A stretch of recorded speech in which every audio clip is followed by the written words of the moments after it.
बच्चों, कैसे हैं आप सब? आज फिर हम आप सभी का स्वागत करते हैं मेरा दूरदर्शन मेरा विद्यालय कार्यक्रम में। आप जान गए हैं कि प्रतिदिन सुबह 9 से 10 बजे तक 6, 7 एवं 8 वर्ग की कक्षाएं लगती हैं और आप पढ़ाई के साथ-साथ रोचक एवं ज्ञानवर्धक कहानी और वीडियो को भी देखते हैं। बच्चों, आशा करते हैं आपको घर पर ही विद्यालय के पढ़ाई का अनुभव हो रहा होगा और आप इस कार्यक्रम को बहुत एंजॉय कर रहे होंगे। तो तैयार है ना आप सब अपने कॉपी और कलम के साथ आज के पाठ के लिए? दूरदर्शन पर पढ़ाए जा रहे पाठों के महत्वपूर्ण बिंदुओं को कॉपी पर अवश्य नोट करें। साथ ही विषय से संबंधित कोई भी प्रश्न या जिज्ञासा हो तो उसे भी आप नोट करते जाएं। तो चलिए तैयार हो जाते हैं आज विज्ञान विषय के पाठों के अध्ययन के लिए। आज हम कक्षा 6 में पढ़ेंगे भोजन में क्या-क्या आता है। इसके बाद कक्षा 7 में प्राणियों में पोषण का अध्ययन करेंगे। पढ़ाई के बाद हम देखेंगे आज मीना की मजेदार कहानी दहेज ना लेना ना देना। फिर कक्षा 8 में हम बल और दाब भाग 1 की पढ़ाई करेंगे। तो चलिए शुरू करते हैं आज का एपिसोड। विज्ञान कक्षा 6। भोजन में क्या क्या आता है? हम रोज भोजन में अलग अलग तरह के पके हुए खाद्य पदार्थ लेते हैं, जैसे रोटी, भात, दाल, सब्जी, सत्तू, अचार लेते हैं। भोजन में अनेक प्रकार के पके खाद्य पदार्थ के साथ कच्चे खाद्य पदार्थ के रूप में मूली, गाजर, टमाटर तथा अन्य हरी सब्जियों को सलाद के रूप में लेते हैं। ये सभी खाद्य पदार्थ से स्वादिष्ट भोजन या व्यंजन तैयार होता है तथा खाने से हमारी भूख मिटती है। प्रत्येक व्यंजन एक या एक से अधिक प्रकार की कच्ची सामग्री से बना होता है, जो हमें पौधों या जंतुओं से मिलते हैं। इन खाद्य सामग्रियों में हमारे शरीर की वृद्धि, विकास एवं स्वस्थ रहने के लिए कुछ आवश्यक अवयव होते हैं। इन अवयवों को हम पोषक तत्व कहते हैं। हमारे भोजन में मुख्य पोषक तत्व कार्बोहाइड्रेट, प्रोटीन, वसा, विटामिन तथा खनिज लवण हैं। इसके अतिरिक्त हमारे भोजन में रेशा तथा जल भी शामिल होते हैं, जिनकी हमारे शरीर को आवश्यकता है। कच्ची खाद्य सामग्री या पके हुए भोजन में कार्बोहाइड्रेट, प्रोटीन तथा वसा की जांच अन्य पोषक तत्वों की जांच की अपेक्षा सरल है। कार्बोहाइड्रेट का हमारे भोजन में एक रूप मंड या स्टार्च है। मंड की उपस्थिति की जांच कर हम कार्बोहाइड्रेट की उपस्थिति जांचते हैं। भोजन में मंड यानी स्टार्च परीक्षण के लिए खाद्य पदार्थ या कच्ची सामग्री की अल्प मात्रा लीजिए। इसमें आयोडीन के तनु घोल की कुछ बूंदें डालिए। खाद्य पदार्थ के रंग में होने वाले परिवर्तन में नीला या काला रंग मंड की उपस्थिति दर्शाता है। प्रोटीन की जांच के लिए किसी खाद्य पदार्थ की अल्प मात्रा, यदि वो ठोस है तो पहले उसका पेस्ट अथवा चूर्ण बनाने की जरूरत होती है। खाद्य पदार्थ की अल्प मात्रा को पीसकर या मसलकर उसके चूर्ण को एक साफ परख नली में डाल 10 बूंद जल डालकर उसे अच्छी तरह हिलाएं।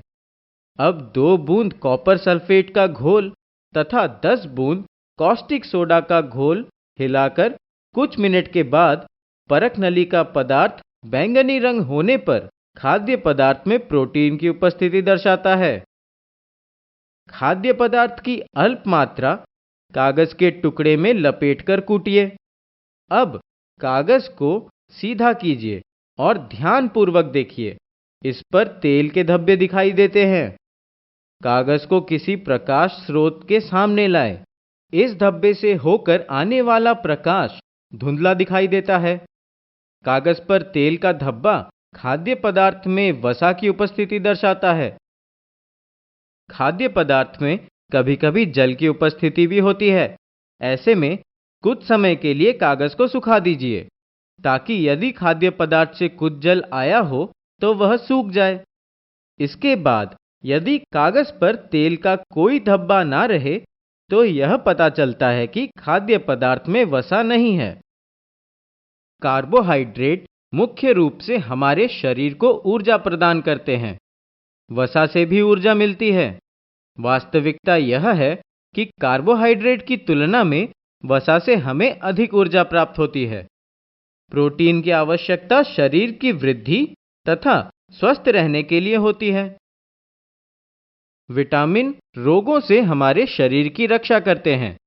हमारी आंखों, हड्डियों, दांतों और मसूड़ों को स्वस्थ रखने में भी विटामिन सहायता करते हैं। विटामिन कई प्रकार के होते हैं जिन्हें अलग अलग नामों से जाना जाता है। इनमें से कुछ को vitamin A, vitamin B, vitamin C, vitamin D, vitamin E तथा विटामिन के नाम से जाना जाता है। विटामिनों के एक खास समूह को विटामिन बी कॉम्प्लेक्स कहते हैं। हमारे शरीर को सभी प्रकार के विटामिनों की अल्प मात्रा में आवश्यकता होती है। विटामिन ए हमारी त्वचा तथा आंखों को स्वस्थ रखता है। विटामिन सी बहुत से रोगों से लड़ने में हमारी मदद करता है। विटामिन डी हमारे अस्थियों और दांतों के लिए कैल्शियम का उपयोग करने में हमारे शरीर की सहायता करता है। हमारे शरीर को खनिज लवणों की आवश्यकता अल्प मात्रा में होती है। शरीर के उचित विकास तथा अच्छे स्वास्थ्य के लिए प्रत्येक खनिज लवण आवश्यक है। यह हरी सब्जियां, विशेषकर पालक, मेथी तथा केला में पाया जाता है। कैल्शियम दूध से प्राप्त होता है। फास्फोरस एवं कैल्शियम मछली, अंडा इत्यादि में मिलते हैं। नमक से सोडियम व पोटेशियम मिलते हैं। अधिकांश खाद्य पदार्थ में एक से अधिक पोषक तत्व होते हैं। कच्ची सामग्री में एक निश्चित पोषक तत्व की मात्रा दूसरे पोषक तत्व की मात्रा से अधिक हो सकती है। जैसे चावल में कार्बोहाइड्रेट की मात्रा दूसरे पोषक से अधिक होती है। इन पोषकों के अलावा हमारे शरीर को रुक्षांश यानी आहारी रेशों तथा जल की भी आवश्यकता होती है। हमारे खाने में रेशों की पूर्ति मुख्यतः पादप उत्पादों से ही होती है। रुक्षांश जैसे अन्न का चोकर तथा सब्जी का रेशा इत्यादि के मुख्य स्रोत साबुत खाद्यान्न यानी अंकुरित दाल, आलू, ताजे फल और सब्जियां हैं। रुक्षांश हमारे शरीर को कोई पोषक प्रदान नहीं करते हैं, फिर भी यह हमारे भोजन का आवश्यक अव्यय है। रुक्षांश हमारे शरीर से बिना पचे भोजन को बाहर निकालने में सहायता करते हैं। जल भोजन में उपस्थित पोषक तत्वों को अवशोषित कराने में हमारे शरीर की सहायता करता है। यह कुछ अपशिष्ट पदार्थों को मूत्र तथा पसीने के साथ शरीर से बाहर निकालने में सहायता करता है। सामान्यतः हमारे शरीर को जितने जल की आवश्यकता होती है, अधिकांशतः वह हमें उन पदार्थों से प्राप्त होती है जिन्हें हम द्रव के रूप में लेते हैं, जैसे कि जल, दूध और चाय आदि। खाद्य पदार्थों में जल होता है। कुछ सीमा तक हमारे शरीर के लिए आवश्यक जल की पूर्ति इस जल से भी होती है। इसके अतिरिक्त कई खाद्य पदार्थों को जल के साथ पकाते हैं या पकाते समय उसमें जल डालते हैं। आशा है बच्चों आपने पाठ को अच्छी तरह से समझ लिया होगा। चलिए अब हम कुछ प्रश्नों को देखते हैं। प्रश्न 1, निम्न में से किसे हम सलाद के रूप में उपयोग में लाते हैं? ऑप्शंस हैं ए बैगन, बी मूली, सी आलू या डी गेहूं। चलिए देखते हैं इसका सही उत्तर क्या होना चाहिए। सही उत्तर है ऑप्शन बी मूली। प्रश्न 2, भोजन में पाए जाने वाले आवश्यक तत्वों को हम क्या कहते हैं? ऑप्शंस हैं ए आहार, बी पोषण, सी पोषक तत्व या डी इनमें से कोई नहीं। चलिए देखते हैं इसका सही उत्तर क्या होना चाहिए। सही उत्तर है ऑप्शन सी, पोषक तत्व। प्रश्न 3, निम्न में से कौन पोषक तत्व नहीं है?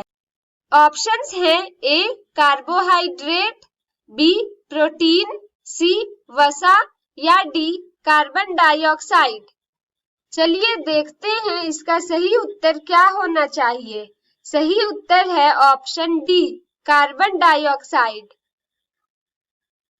प्रश्न 4, विटामिनों के एक खास समूह को हम क्या कहते हैं? ऑप्शंस हैं A vitamin A, B vitamin B, C vitamin D या डी विटामिन बी कॉम्प्लेक्स। चलिए देखते हैं इसका सही उत्तर क्या होना चाहिए। सही उत्तर है option D, vitamin B complex. जी हाँ बच्चों, विटामिनों के एक खास समूह को विटामिन बी कॉम्प्लेक्स कहते हैं।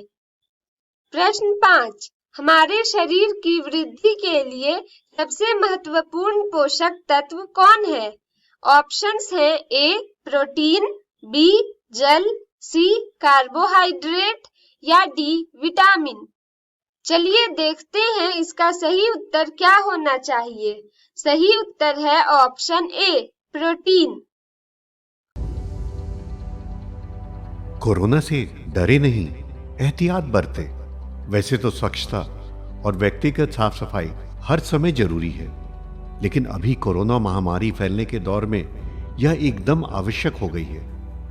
बस यह जानने की जरूरत है कि साफ सफाई करने के दौरान आप किन बातों के प्रति विशेष तौर पर सजग रहें। आइए इसे बिंदुवार समझ लें। हाथ को अच्छी तरह से साबुन पानी या हैंड वॉश से कम 20 सेकंड तक धोएं या अल्कोहल सैनिटाइजर से साफ करें। होटल या किसी कार्यालय में जाएं तो वहां उपलब्ध हैंड वॉशिंग प्रोटोकॉल के अनुसार अपने हाथों को साफ करें।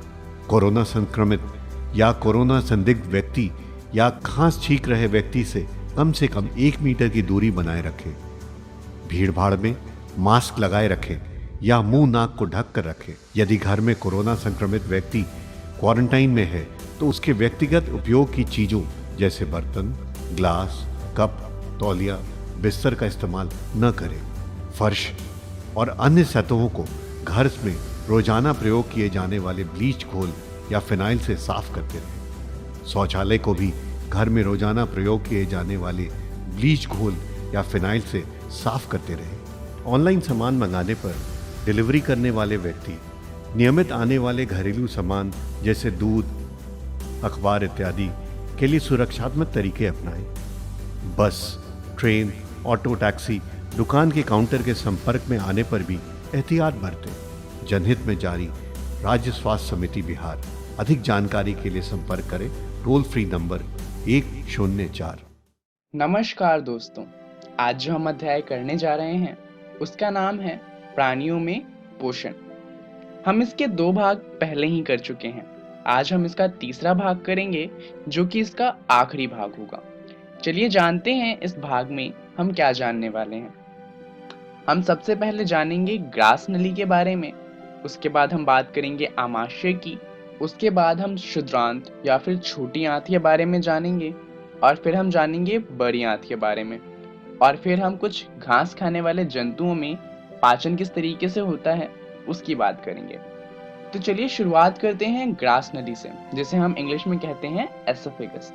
दरअसल इससे पहले वाले भाग में हमने ये जाना था कि मुंह में पाचन किस तरीके से होता है, उसके बाद खाना सबसे पहले एसोफेगस में ही आता है। तो मुंह घा से निकलकर जो भोजन होता है वो ग्रास नली में आएगा। यहाँ पर आप देख सकते हैं ग्रास नली किसे कहते हैं। दरअसल ग्रास नली में जो भोजन होता है वो ग्रास नली से होता हुआ नीचे हमारे आमाशय तक आता है। यहाँ पर सबसे मजेदार बात ये है कि मुंह से तो खाना हमने अपनी मर्जी से नीचे किया था, परंतु जब खाना ग्रास नली में आ जाता है तो उसके बाद वो अपने आप ही नीचे आमाशय तक पहुंच जाता है। दरअसल जो हमारी ग्रास नली है वो भोजन को संकुचन के कारण आगे बढ़ाती है। अब इसे कुछ इस तरीके से समझिए। मान लीजिए हमारे पास एक प्लास्टिक की नली है और कंचे तो आपने देखे होंगे, हम खेलते भी हैं उनसे। तो मान लीजिए एक कंचा है, तो अगर आप इस प्लास्टिक की नली में एक जगह से कंचे को डालें और उसे फिर दबा दबा कर दूसरी तरफ आगे निकालें, तो हमारा जो ग्रास नली है उसमें भी भोजन कुछ इसी तरीके से नीचे जाता है।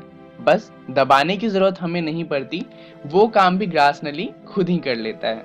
जैसा आप यहाँ पर देख सकते हैं, खाना कुछ इस तरीके से ग्रास नली से होते हुए आमाशय तक अपने आप पहुंच जाता है। चलिए इसके बाद हम बात करेंगे आमाशय की। खाना मुंह में आया था, फिर ग्रास नली तक पहुंचा और वहां से आमाशय के पास आया। अब आमाशय में इसका पाचन होगा। आमाशय एक यू आकार का थैलीनुमा संरचना होता है, जैसा कि आप यहाँ पर देख सकते हैं। आमाशय के अंदर श्लेष्मा झिल्ली होती है। श्लेष्मा झिल्ली का काम क्या होता है कि श्लेष्मा झिल्ली से हाइड्रोक्लोरिक अम्ल निकलता है और इसके साथ ही पाचक रस निकलता है। तो हाइड्रोक्लोरिक अम्ल से क्या होता है कि जो खाना हमने खाया उसमें कोई जीवाणु या कीटाणु हो तो वो मर जाते हैं। वहीं जो पाचक रस होता है वो खाने को पचाने में हमारी मदद करता है।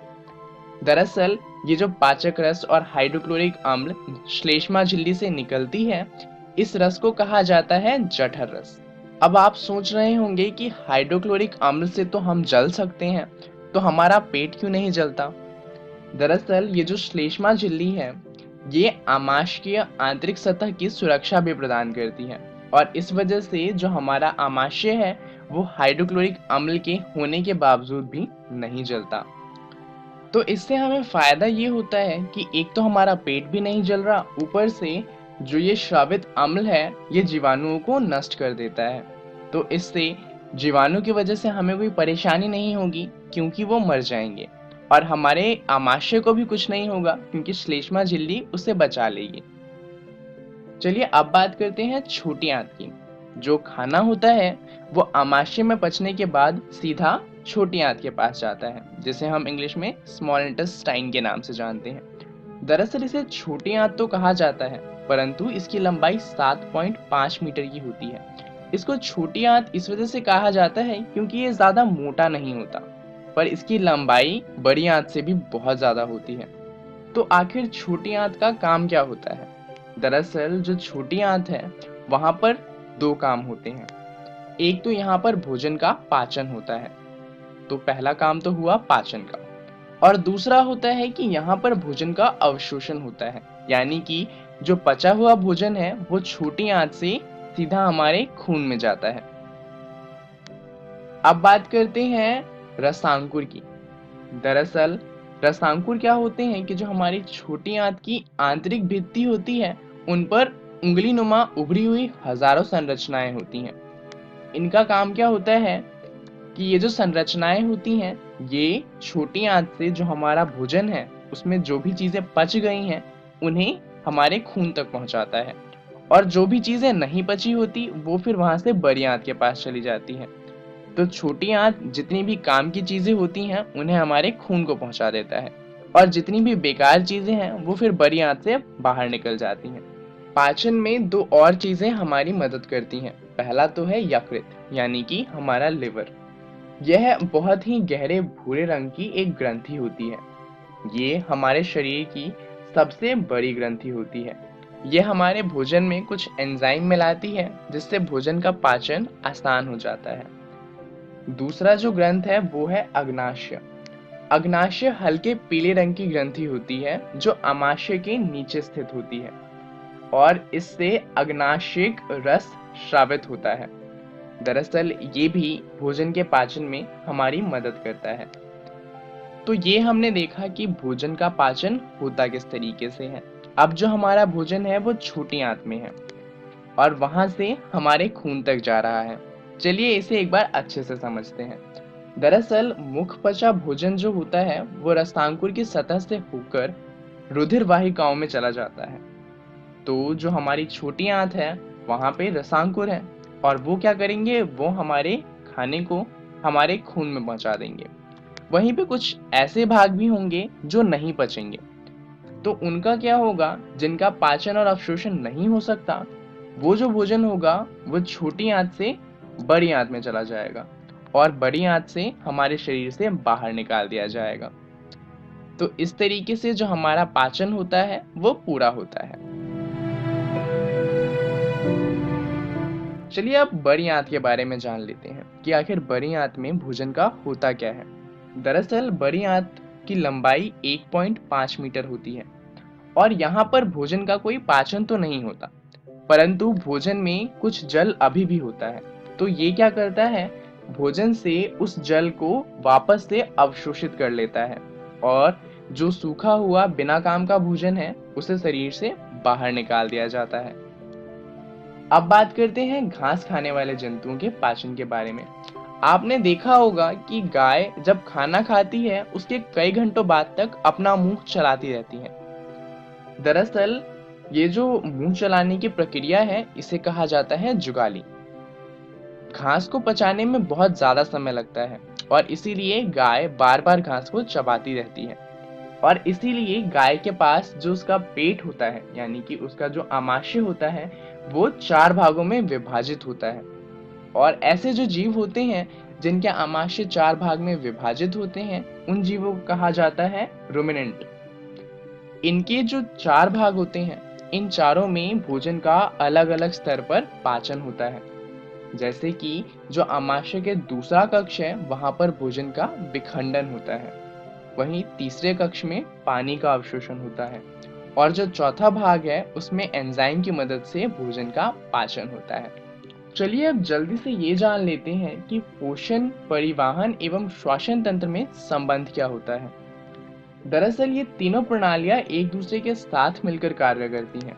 जैसे कि जो पोषण होता है वो हमें खाने से मिलता है, ये पोषण फिर हमारे खून में जाता है और खून में जब हम सांस लेते हैं तो जो ऑक्सीजन होती है उसकी मदद से इससे हमें ऊर्जा मिलती है।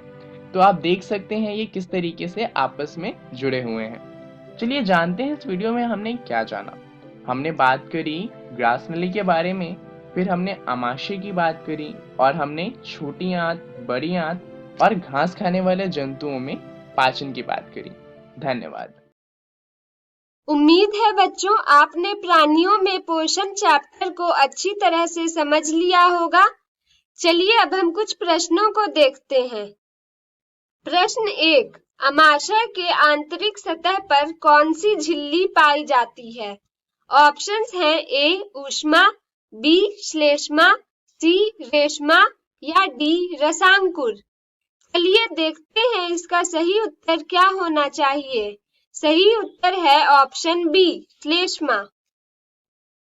प्रश्न 2, हमारे गले में भोजन आगे कैसे बढ़ता है? ऑप्शंस हैं ए पानी से, बी ग्रास नली से, सी बात करने से या डी गति करने से। चलिए देखते हैं इसका सही उत्तर क्या होना चाहिए। सही उत्तर है ऑप्शन बी ग्रास नली से। प्रश्न 3, श्लेष्मा झिल्ली आमाशय की आंतरिक सतह को क्या करती है? ऑप्शंस हैं ए सुरक्षा, बी नुकसान, सी कुछ भी नहीं या डी भोजन ग्रहण। चलिए देखते हैं इसका सही उत्तर क्या होना चाहिए। सही उत्तर है ऑप्शन ए सुरक्षा। जी हाँ बच्चों, सुरक्षा करती है। प्रश्न 4, घास खाने वाले जानवरों का आमाशय कितने भागों में विभाजित होता है? ऑप्शंस हैं ए 4 भागों में, बी 2 भागों में, सी 5 भागों में या डी 3 भागों में। चलिए देखते हैं इसका सही उत्तर क्या होना चाहिए। सही उत्तर है ऑप्शन ए 4 भागों में। जी हाँ, घास खाने वाले जानवरों का आमाशय 4 भागों में विभाजित होता है। प्रश्न 5, छोटी आंत की लंबाई कितनी होती है? ऑप्शंस हैं ए लगभग 7 मीटर, बी लगभग 7.5 मीटर, सी लगभग 10 मीटर या डी लगभग 5 मीटर। चलिए देखते हैं इसका सही उत्तर क्या होना चाहिए। सही उत्तर है ऑप्शन बी लगभग 7.5 मीटर।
आया मेरा दोस्त, दोस्त को सलाम करो, रात को खाओ तो उस लड़के को पियो, कैसे बना ठना है? आराम करो। ये है कौन? चलो मजा आएगा। मीना चलो हमारे साथ। ओए, बम्बई से आया मेरा दोस्त, दोस्त को सलाम करो, रात को खाओ पियो, दिन को आराम करो।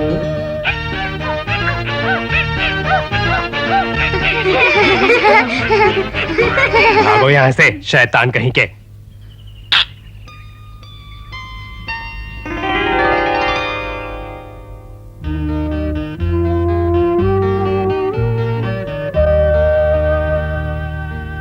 तारा, क्या बात है तारा? क्या बताऊं, मेरी शादी की बात कर रहे हैं। कहते हैं 18 साल की हो गई हूँ। शादी? क्या शादी?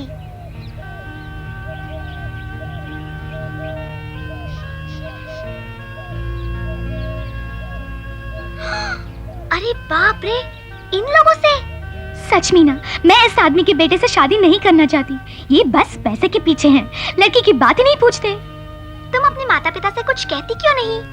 अरे मीना, क्या कहती हो? अम्मा बाबा से शादी की बात? हम इतना पैसा कहाँ से लाएंगे? बर्बाद हो जाएंगे। ओह तारा, ऐसा क्यों कहती हो? मैं माँ और दादी से कहूंगी, वे सब ठीक कर देंगे।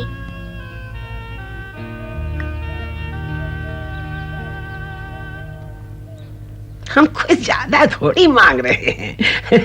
बस एक साइकिल और 20,000 रुपए।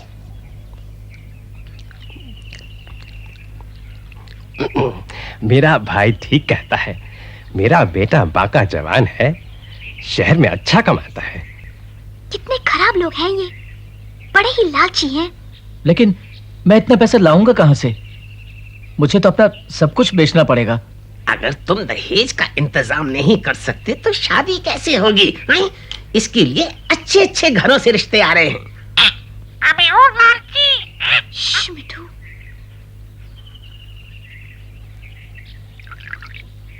और फिर उन्होंने चाचा से बहुत सा रुपया और साइकिल देने को कहा। लेकिन वो इतना पैसा लाएगा कहाँ से? हमारे जमाने में ऐसा नहीं था। हाँ, आजकल तो इतना बड़ा दहेज देना आम बात हो गई है। क्या दहेज देना ही होता है? नहीं, ऐसा नहीं है, पर आजकल लड़के वाले बहुत दहेज मांगने लगे हैं। जब मैं बड़ा होऊंगा, शादी करूंगा, मैं दहेज नहीं मांगूंगा। शाबाश राजू, तुम तो सयाने हो गए। वो कहते हैं ना, जिसने लड़की दी उसने सब कुछ दिया। पापा, मैं नहीं चाहती कि आप और माँ मेरी शादी में दहेज दें। ठीक कहती हो मीना, अगर हर कोई दहेज लेने और देने से इनकार कर दे तो ये रिवाज अपने आप बदल जाएगा। तो बोले दहेज न लेना न देना। हाँ। न लेना न देना। जाओ, जाकर उस बनिए और उसके भाई को ये बताओ। दहेज न लेना न देना, दहेज न लेना न देना, दहेज न लेना न देना। आपको मालूम है चाचा, दहेज लेना गैर कानूनी है, इससे जेल भी हो सकती है। मुझे मालूम है, लेकिन ये लोग क्या जाने, इसीलिए हम जो चाहे मांग सकते हैं। हाँ? दहेज न लेना न देना। बेवकूफ तोते, क्यों करे कोई दहेज से इनकार है? अगर ये लोग इतने बुद्धू हैं तो हम शादी के बाद भी इनसे कई चीजें मांग सकते हैं। हाँ, ये ठीक रहेगा। साइकिल अब, मोटरसाइकिल बाद में। साइकिल अब, मोटरसाइकिल बाद में? अरे ये तो मीना का तोता है, जाके सब बता देगा। इधर आओ, इधर आओ।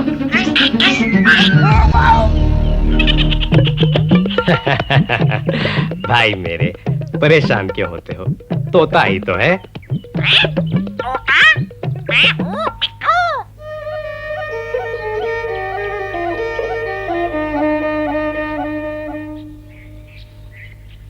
बनिए कि यहाँ क्या हुआ मिट्ठू? साइकिल अब, मोटरसाइकिल बाद में। इसका क्या मतलब हुआ? दादी, आपको कुछ समझ में आया? हाँ, ऐसा है, यानी ये लालची लोग शादी के बाद और भी दहेज मांगने की सोच रहे हैं। कितने लालची हैं। लालची। चलो तारा को बताएं।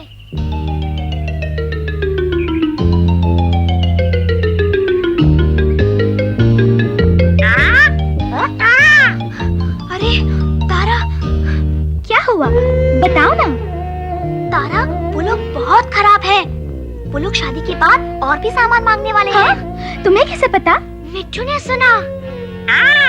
साइकिल अप, मोटरसाइकिल बाद में। अरे ये तो हद हो गई। क्या हुआ? क्या बात है तारा? तारा दहेज की बात पर गुस्सा है।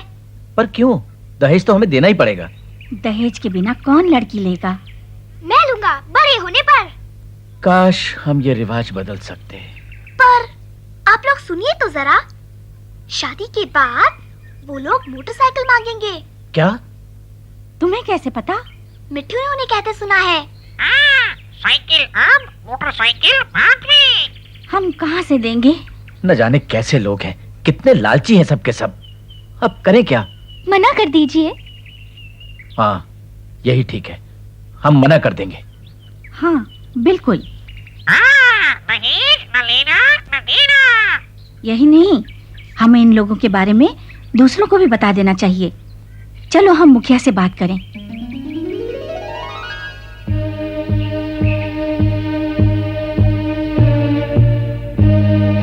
ये लालची लोग सिर्फ दहेज ही नहीं मांग रहे हमसे, शादी के बाद भी बहुत कुछ हड़पने का इरादा है इन लोगों का। जब वो कल आएंगे हम धक्का मार बाहर करेंगे। मैंने सुना है वो घर घर जाकर शादी के लायक लड़कियों के बारे में पूछ रहे हैं। और उन्हें तो बस दहेज से मतलब है। इन लालची लोगों का पत्ता ही काट देना चाहिए। बिल्कुल, सब लोगों को यही करना चाहिए। आपको पता है दहेज लेना और देना दोनों ही गैर कानूनी है। मुझे नहीं मालूम था। ये तो बहुत बढ़िया बात है। लेकिन आमतौर पर जब कोई अच्छा लड़का मिलता है तो दहेज देना ही पड़ता है। और लोग भी अपनी लड़कियों को दहेज देना चाहते हैं। यही तो सारी बात है। इस रिवाज को पूरी तरह से हटा देना चाहिए। दहेज न लेना न देना। मिट्टू ठीक कहता है। मैं तो नहीं बिकने वाला। मैं जब शादी करूंगा तो दहेज बिल्कुल नहीं लूंगा। मैं भी नहीं लूंगा। मैं अपने माँ और बाबा को दहेज नहीं देने दूंगी। मुझे तुम पर नाज है बच्चों। हर एक लड़के और लड़की को ऐसा ही करना चाहिए। ठीक कहा। आओ हम सब कसम खाएं कि ना तो दहेज लेंगे और ना देंगे।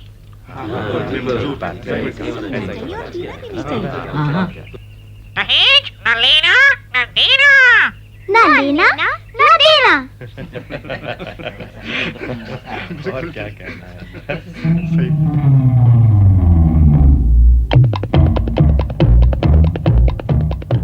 तो क्या तय किया है आपने? अगर आज दहेज का फैसला नहीं होता है तो हम शादी से इनकार कर देंगे। कहिए ना पिताजी। हाँ, हम इनकार कर देंगे और हम कोई दहेज वहेज नहीं देने वाले। बस। ये सब क्या हो रहा है? आप लोग क्या कर रहे हैं? तुम लोग बड़ी भारी गलती कर रहे हो। बिना दहेज के तुम्हारी लड़की का ब्याह नहीं हो सकता। हमें कोई जल्दी नहीं है, देखेंगे। हम देख लेंगे। उठो, चलो। अब हमारे लिए यहाँ कुछ नहीं रखा है। हाँ, चलो। और बहुत सी लड़कियां हैं।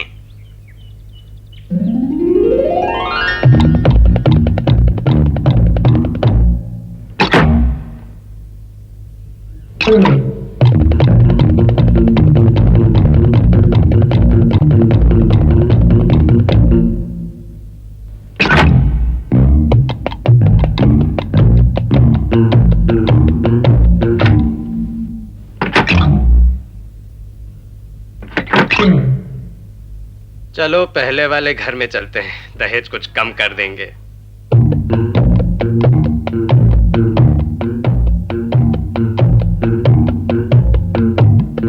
दहेज न लेना न देना। ओह, मैं तो चला। यहाँ रहकर मुझे अपनी शामत नहीं बुलानी है।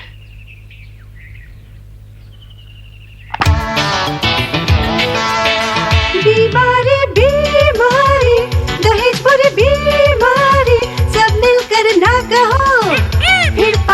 खुशियाँ सारी, बीमारी बीमारी, दहेज बुरी बीमारी।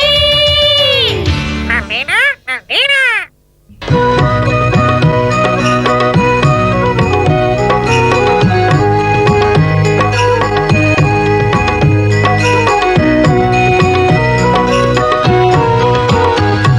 सोचो फिर सोचो घर की लड़कियों की सोचो,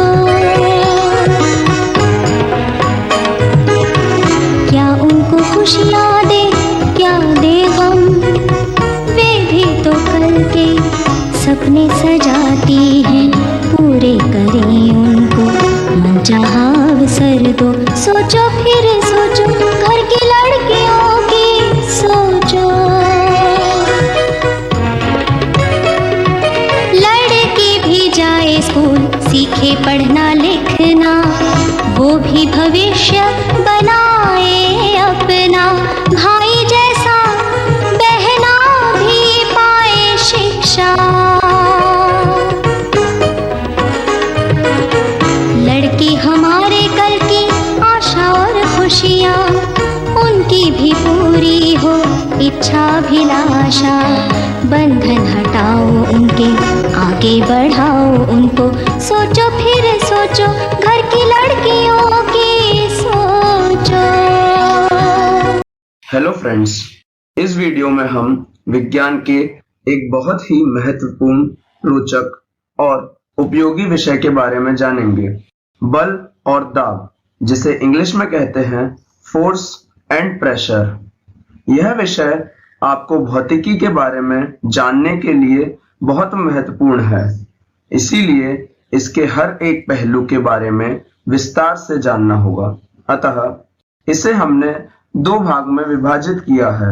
यह वीडियो भाग 1 का विवरण करता है, जिसमें हम मुख्यतः बल और उससे जुड़े उसके गुणों के बारे में जानेंगे, और भाग 2 में हम बल के कुछ प्रकार और दाब के बारे में जानेंगे।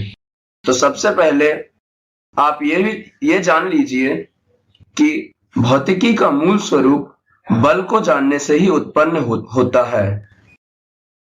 तो इस वीडियो में हम क्या क्या सीखेंगे। सबसे पहले बल की परिभाषा, दैनिक जीवन में बल का प्रयोग, बल किस कारण उत्पन्न होता है, बल का वैज्ञानिक इतिहास, बलों की खोजबीन, बल लगाने से क्या क्या हो सकता है, बल के क्या क्या प्रकार हैं, और वैज्ञानिक रूप से बल के मौलिक प्रकार क्या क्या हैं।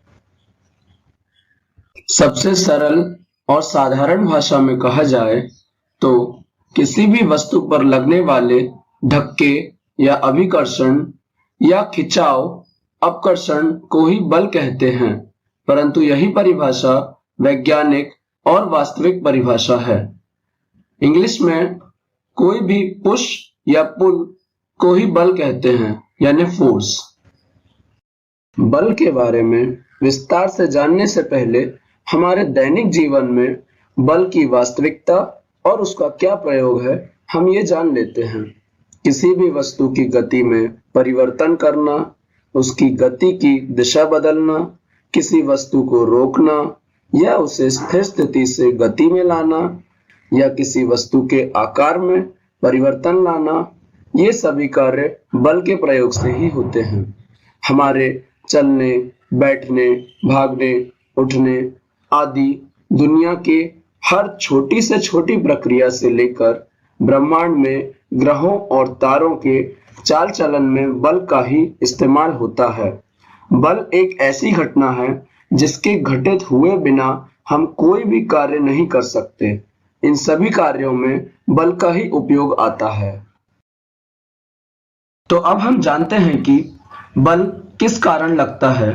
तो किसी भी प्रकार का बल लगने या लगाने के लिए कम से कम 2 वस्तुओं में अन्योन्य क्रिया होना अति आवश्यक है।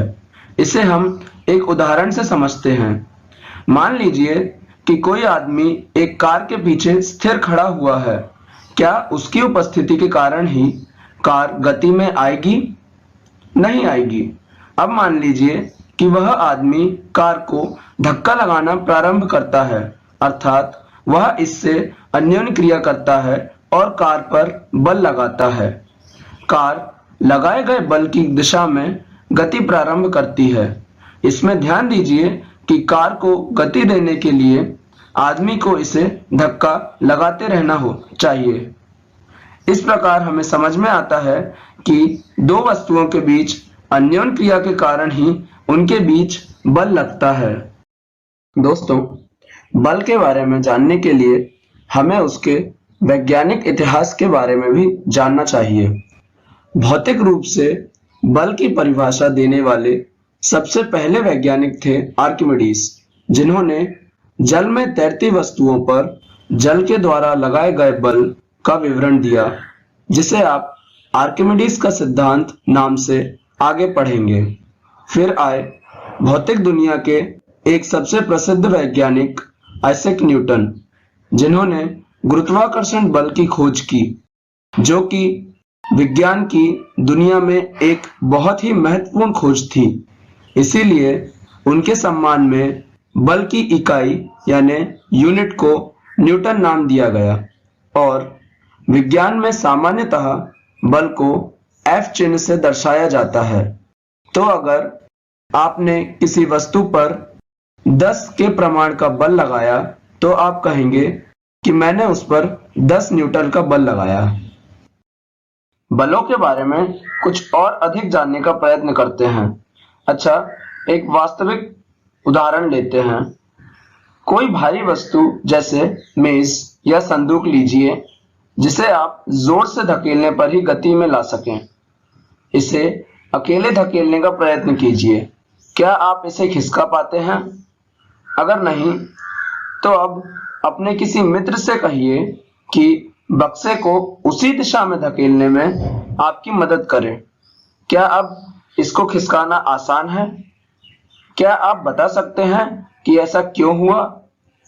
अब उसी वस्तु को फिर से धकेलिए, लेकिन इस बार अपने मित्र से कहिए कि वह इसे विपरीत दिशा में धकेले। क्या वस्तु गतिमान होती है? यदि यह गति में आती है तो इसकी गति की दिशा को नोट कीजिए। और क्या आप अनुमान लगा सकते हैं कि आप में से कौन अधिक बल लगा रहा है? उदाहरण में पूछे गए प्रश्नों के उत्तर से हमें क्या निष्कर्ष प्राप्त होता है?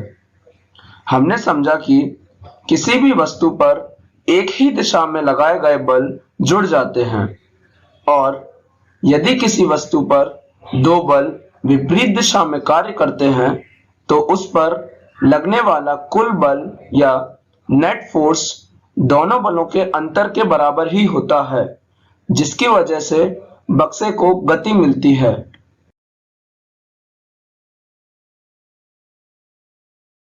इस प्रकार हमने सीखा कि एक बल दूसरे बल से बड़ा, छोटा या बराबर भी हो सकता है। और मैंने जैसे बताया था कि बल को दर्शाने के लिए F चिन्ह का उपयोग होता है, वैसे ही बल की प्रबलता को दर्शाने के लिए इसके परिमाण को मापा जाता है। बल एक सदिश राशि होती है, मीन्स वेक्टर क्वांटिटी, जिसका उल्लेख करने के लिए उसके परिमाण के साथ साथ उस दिशा का भी उल्लेख करना आवश्यक है जिसमें बल को लगाया गया है। यदि लगाए गए बल के परिमाण या दिशा में परिवर्तन किया जाए तो उसका प्रभाव भी बदल जाता है।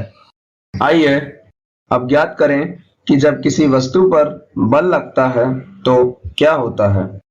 किसी भी वस्तु की गति की अवस्था का वर्णन इसकी चाल तथा गति की दिशा से किया जाता है। विराम अवस्था को शून्य चाल की अवस्था माना जाता है। कोई वस्तु विराम अवस्था में अथवा गतिशील अवस्था में हो सकती है। दोनों ही इसकी गति की अवस्थाएं हैं और केवल बल के प्रयोग से ही गति की अवस्था को बदला जा सकता है। यदि लगाया गया बल गति की दिशा में है तो वस्तु की चाल बढ़ जाती है और यदि बल को गति की दिशा के विपरीत लगाए तो वस्तु की चाल कम हो जाती है। उदाहरण के लिए एक फुटबॉल मैच में पेनाल्टी किक लेते समय खिलाड़ी गेंद पर बल लगाता है। किक लगने से पहले गेंद विराम अवस्था में थी अतः इसकी चाल शून्य थी। लगाए गए बल ने गेंद को गोल की ओर गति प्रदान की। मान लीजिए गोली गोल बचाने के लिए गेंद पर झपटता है। इस क्रिया द्वारा गोली गतिशील गेंद पर बल लगाने का प्रयत्न करता है। उसके द्वारा लगाया गया बल गेंद को रोक सकता है या विक्षेपित कर सकता है और गोल होने से बचा सकता है। यदि गोली गेंद को रोकने में सफल हो जाता है तो इसकी चाल शून्य हो जाती है। तो ये प्रेक्षण सुझाते हैं कि किसी वस्तु पर लगाए गए बल द्वारा उसकी चाल बदली जा सकती है। बल के उपयोग से गति की चाल के अलावा गति की दिशा में भी परिवर्तन लाया जा सकता है। जैसे कि पिछले उदाहरण में जब गेंद एक खिलाड़ी से दूसरी खिलाड़ी की तरफ जाती है तो गति की दिशा में परिवर्तन आ जाता है। और अगर हम किसी वस्तु पर उसकी चाल के लंबवत बल लगाएं तो हम सिर्फ उसकी गति की दिशा में परिवर्तन कर रहे हैं, ना कि उसकी चाल में यानी स्पीड में। परंतु ये जरूरी नहीं कि हमारे कुछ बल लगाने पर वस्तु की गति परिवर्तित ही हो जाए, क्योंकि कोई भी वस्तु उस पर लगने वाले कुल बल यानी नेट फोर्स के कारण ही अपनी अवस्था में परिवर्तन लाती है। जैसे अगर आप एक भारी बक्से को हिलाने की कोशिश कर रहे हैं और वो नहीं हिल रहा है तो इसका मतलब यह है कि कोई दूसरा बल उसे रोके हुए है, जो कि घर्षण है, जिसके बारे में हम आगे पढ़ेंगे। और साथ ही गति की अवस्था में परिवर्तन के अलावा हम बल के उपयोग से किसी वस्तु की आकृति में भी परिवर्तन ला सकते हैं। अब देखते हैं बलों के प्रकार। सामान्यतः बलों को दो बड़े हिस्सों में बांटा जा सकता है। पहला संपर्क बल मीन्स कॉन्टैक्ट फोर्स। इस प्रकार के बल का प्रयोग वस्तु को स्पर्श करके ही हो सकता है। उदाहरण के लिए घर्षण, पेशीय बल आदि। दूसरा है असंपर्क बल मीन्स फील्ड फोर्स। इन बलों का प्रयोग वस्तु पर उससे दूर रहकर भी किया जा सकता है। उदाहरण चुंबकीय बल, गुरुत्वाकर्षण बल आदि। विज्ञान की दृष्टि से देखा जाए तो विज्ञान के अनुसार पूरी दुनिया में सिर्फ 4 मौलिक बल विद्यमान हैं। पहला गुरुत्वाकर्षण बल, ग्रेविटेशनल फोर्स। दूसरा विद्युत चुंबकीय बल, इलेक्ट्रोमैग्नेटिक फोर्स। तीसरा प्रबल नाभिकीय बल, स्ट्रॉन्ग न्यूक्लियर फोर्स। चौथा दुर्बल नाभिकीय बल, वीक न्यूक्लियर फोर्स। और ये सभी असंपर्क बल होते हैं और इन सभी के बारे में आप अगली कक्षा में पढ़ेंगे।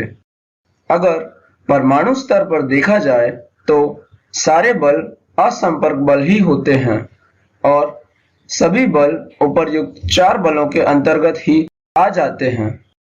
परंतु क्योंकि सभी परमाणु स्तर पर नहीं देख सकते, इसीलिए हमारी सहूलियत के लिए बलों को संपर्क बल तथा असंपर्क बल में विभाजित किया जाता है।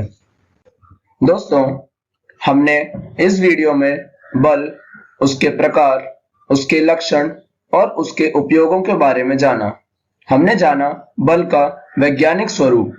अब बल और दाब के भाग 2 में आप सीखेंगे संपर्क तथा असंपर्क बलों के प्रकार और उनका विस्तार से विवरण और दाब का उल्लेख और कुछ नई बातें।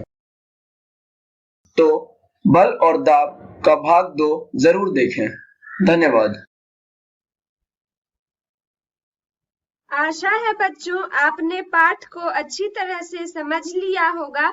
चलिए अब हम कुछ प्रश्नों को देखते हैं।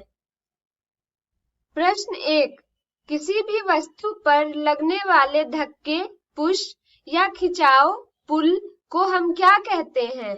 ऑप्शंस हैं ए घर्षण, बी दाब, सी बल या डी ज्वाला। चलिए देखते हैं इसका सही उत्तर क्या होना चाहिए। सही उत्तर है ऑप्शन सी, बल।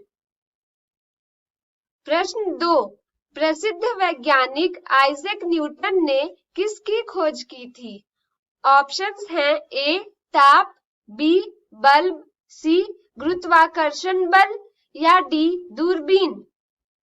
चलिए देखते हैं इसका सही उत्तर क्या होना चाहिए। सही उत्तर है ऑप्शन सी, गुरुत्वाकर्षण बल। प्रश्न 3, बल की इकाई क्या है? ऑप्शंस हैं ए जूल, बी न्यूटन, सी किलोग्राम या डी मीटर। चलिए देखते हैं इसका सही उत्तर क्या होना चाहिए। सही उत्तर है ऑप्शन बी, न्यूटन। प्रश्न 4, बल का उपयोग कर हम किसी वस्तु की गति के साथ साथ और किस चीज में परिवर्तन ला सकते हैं? ऑप्शंस हैं ए स्वाद, बी आकृति, सी तापमान में या डी रंग में। चलिए देखते हैं इसका सही उत्तर क्या होना चाहिए। सही उत्तर है ऑप्शन बी, आकृति। प्रश्न 5, किसी गतिशील वस्तु पर एक ही दिशा में बल लगाने से उसकी गति में क्या परिवर्तन होगा? ऑप्शंस हैं ए गति बढ़ जाएगी, बी गति घट जाएगी, सी वस्तु रुक जाएगी या डी कोई परिवर्तन नहीं होगा। चलिए अब देखते हैं इसका सही उत्तर क्या होना चाहिए। सही उत्तर है ऑप्शन ए, गति बढ़ जाएगी। बच्चों, ये थी हमारी आज की कक्षा। आशा करती हूँ आज के एपिसोड में पढ़ाए गए पाठों पर आपकी अच्छी समझ बनी होगी। साथ ही महत्वपूर्ण बिंदुओं को भी आपने अपनी कॉपी में अवश्य ही नोट किया होगा। आज के पढ़ाए गए विषय से संबंधित सवालों को हमसे टीवी स्क्रीन पर दिखाए जा रहे व्हाट्सएप नंबर 9431043527 पर या ईमेल आईडी BEPCDDprogram@gmail.com पर मेल के द्वारा पूछ सकते हैं। आपके द्वारा पूछे गए सवालों का जवाब हमारे विषय विशेषज्ञों द्वारा दिया जाएगा। और हाँ, आप मेरा दूरदर्शन मेरा विद्यालय कार्यक्रम को कभी भी अब फिर से देख सकते हैं, क्योंकि इसके सारे एपिसोड बिहार शिक्षा परियोजना परिषद के वेबसाइट www.bepcssa.in पर डिजिटल सेक्शन में भी उपलब्ध है। तो वेबसाइट पर जाइए, अपनी कक्षा चुनिए और जितनी बार चाहे एपिसोड्स को देखिए, महत्वपूर्ण बिंदुओं को नोट कीजिए और प्रश्नों को हल कीजिए। इसके अलावा आप हर एपिसोड को YouTube पर भी देख सकते हैं। इसके लिए आपको प्रसारण के दिन 12 बजे बाद से कभी भी YouTube के इकोवेशन चैनल पर मेरा दूरदर्शन मेरा विद्यालय सर्च करना है। आपके लिए एक और जानकारी है बच्चों, जिसमें आपको अपनी प्रतिभा दिखाने का अवसर मिलेगा। इसके लिए आपको अपने स्वरचित कविता, कहानी, पेंटिंग या इसके 2 से 3 मिनट के छोटे छोटे वीडियो बनाकर अपने नाम, कक्षा, विद्यालय का नाम, प्रखंड का नाम, जिला के नाम के साथ टीवी स्क्रीन पर दिखाए जा रहे व्हाट्सएप नंबर या ईमेल आईडी पर भेजना होगा। चयनित प्रविष्टियों को आने वाले एपिसोड में दिखाया जाएगा। तो मिलते हैं कल फिर बच्चों अगले एपिसोड के साथ। तब तक आप सुरक्षित रहे, पढ़ते रहे और आगे बढ़ते रहे। बाय बाय बच्चों।